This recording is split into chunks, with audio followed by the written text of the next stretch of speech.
Hey, thank you so much for watching. I'm Pippi Peterson. You can connect with me on Patreon, Facebook, Instagram, and Twitter, as well as my website at pippinings.com, where you can get your Righty Row t-shirt. So when I bought my RV, there were these big gashes in it, and I wasn't really going to do anything about it, and a friend of mine said, oh, I can fix that. So he put in that stuff, it's called fiberglass Bondo, and you put it in and it expands to fill the space, and then you're supposed to just sand it off.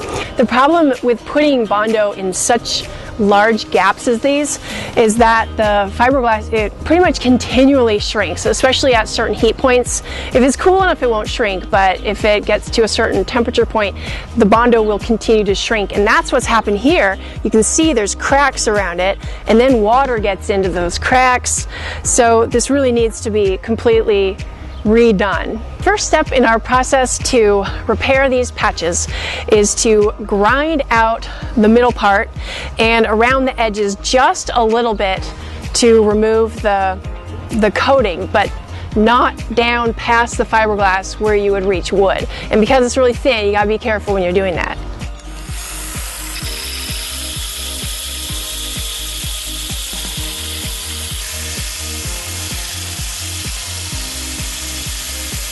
What I've done is I've grinded out the inside so it's got a lower surface than the outer side, and then I V'd the edges so that when I put the fiberglass mat over it, it'll be all flat and flush.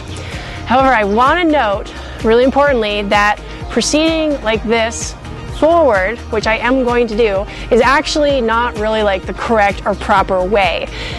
To be correct and proper, I sense the wood, the luan that the fiberglass is, the phylon is glued to.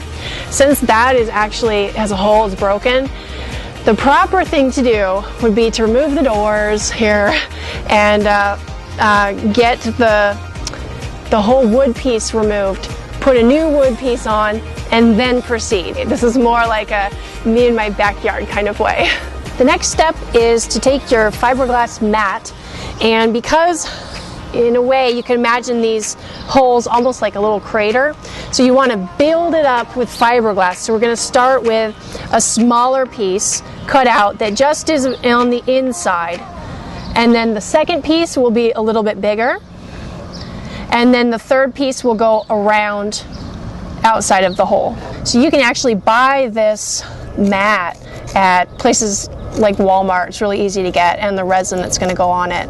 For my 3 holes, I've got 3 sets of patches. With my pieces cut and I'm ready to get them on with the resin, this is the fiberglass resin, and it mixes with hardener. So for just an ounce of this, just a little bit, you're going to put about 18 drops. And you can mix it with, this is an acid brush or a rigid paint brush, and you're never going to be able to use it again, so you plan on just throwing it away. Once you got your resin ready, you're going to saturate the area.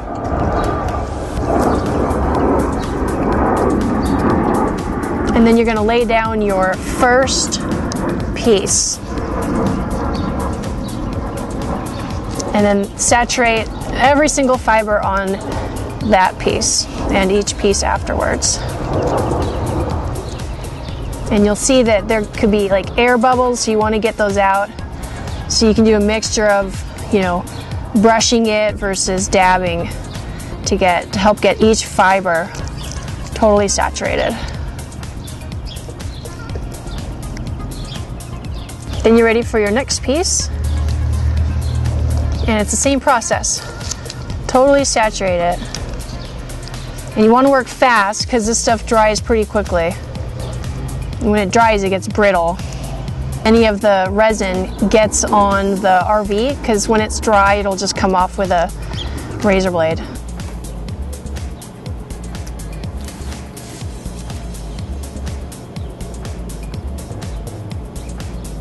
Each patch now has their 3 fiberglass pads in them, and I'm just going to wait about 30 minutes to an hour, depending on heat and humidity. You don't want it to dry too fast because it could get really brittle, but if you need it to dry faster, like let's say it's a humid day, you could use a hair dryer or heat gun. Well, this is sat overnight. It doesn't need to sit overnight, but I just let it sit overnight. And so now I'm going to clean it up. I'm going to take the grinder and smooth this out and get the drips off. After it's been smoothed with the grinder, I'll use a polyester, which is like kind of like Bondo, but it's much thinner, to put it over top to make it smooth. So before you start, you might want to just feel where you're at, because like for example, it's a little more raised here than it is here. So just get an idea of where you need to get. And you know, you can always reference, as you're grinding away, you can reference the outer edge because you know that's flat. So then just keep grinding it until it matches. So here, like, there's a lip, so that's something definitely to get.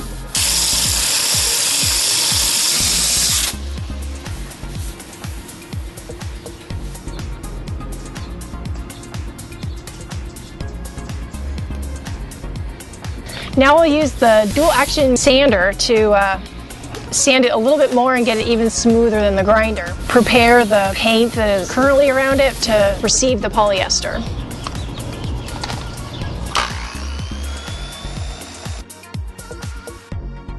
I'm ready to mix my polyester with the hardener. And this polyester, again, is a lot like Bondo, but it's not. It's polyester, it's a filler. And this one's called Fast Flow Glaze, but there's also like metal filler or something like that. And you mix it with this guy, the cream hardener, and just apply it with a little spatula.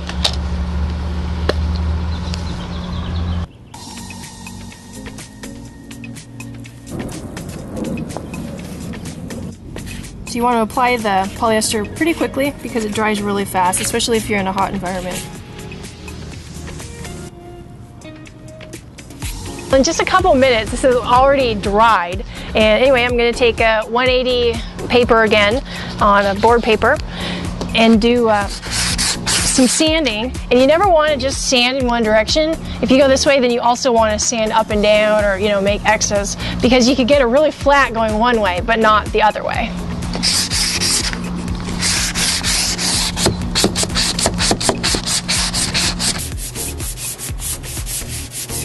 Before we put the primer on, we're going to take the red scratch pad and scratch where there's already paint, because we'll put a little bit of primer there too. Now we're ready to put the primer on. So we've gone from really rough materials, you know, the fiberglass, and then we've added the polyester. You know, if there's any little scratches in that or any gouges, we're going to take it out with primer.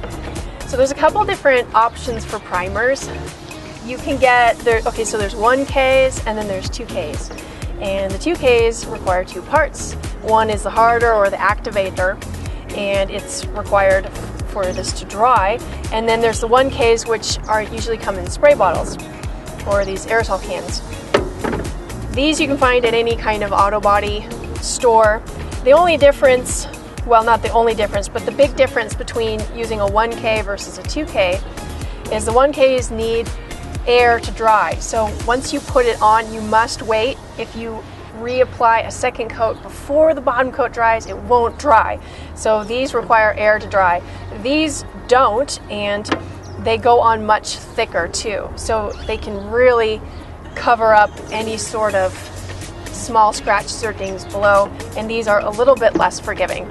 So we're going to use the 2K, and we're going to use a compressor and a gun to apply them. Anything that gets poured into a gun is going to go through a filter. It'll take about 20 to 30 minutes for the primer to dry, and the primer is also going to need to be sanded. And since there's minor imperfections, you know, there's peaks and valleys, to know that we're sanding all of it equally, or, you know, trying to get out as much of the final remaining imperfections as possible, we're going to use a guide coat, which you can also use black flat paint. And what they will help you see is the parts that are not sanded, so the valleys, they're going to remain black if you sand over it, because there's going to be higher parts around it.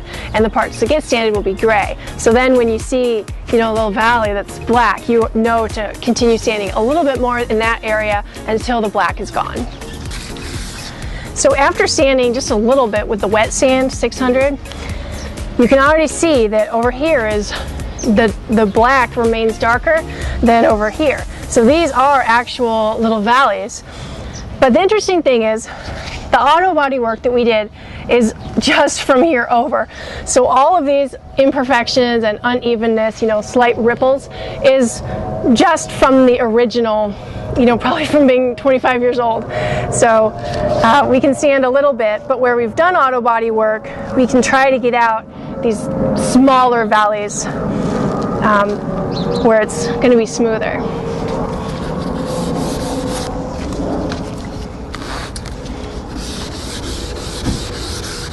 Wet sanding is finished, and now because there's remnants, you know, there's dust and sanding, all sorts of stuff, I'm going to clean the entire area with just a glass cleaner, and then we'll be ready to paint. So everything is taped up that's not going to be getting paint, and it's been cleaned. Now I need to go around, and any current paint that has not had a Scotch pad on it, this is a gray, this is about equivalent of a 600 sandpaper, it needs to be scrubbed down, and it'll go as far as the clear coat that'll go on top of the paint. So the paint will go a little bit out, and then the clear coat will go farther to kind of blend them.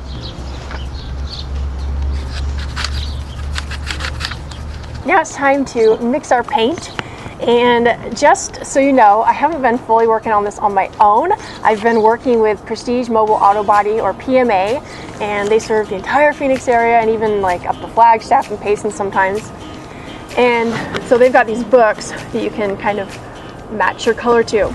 So when you're matching your color, you want to definitely do it in the sun first, and you want to be matching it as close as possible to what you're repairing, because it could be different, you know, depending on where the RV sat. You know, some could have sunspots, some not.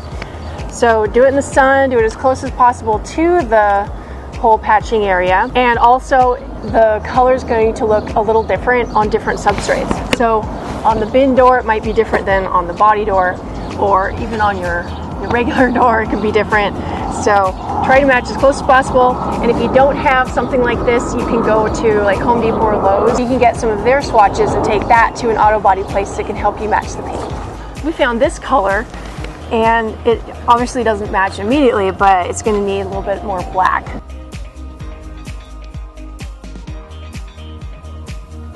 So these are all the colors that we used to mix our paint.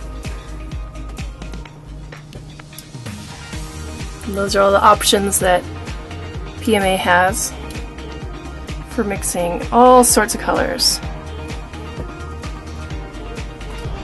So I'm just dabbing it and letting it dry, then we can see how much more. Obviously we're going to need to add a bit more red. So now we can go back and try to remix our paint.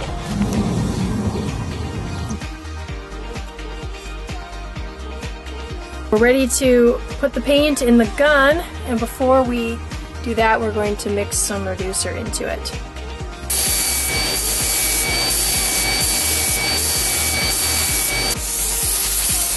Each coat of paint, you want to use a tack rag. Just make sure you got no little particles or debris. And on my rig, I'm doing 3 coats of paint and 2 coats of clear. And the clear, which goes on top, it's going to protect the paint, and it's also the thing that makes it shiny. So it'll match the other shiny part. 7 months later, it's looking just as good as day 1, brand new. Only the most trained eye could possibly ever see that there was a repair job here. If you're in the Phoenix area or in Arizona and you need some auto body work, I definitely recommend Prestige Mobile Auto Body. They believe in their work so much that they guarantee their work for a lifetime. Thank you so much for watching.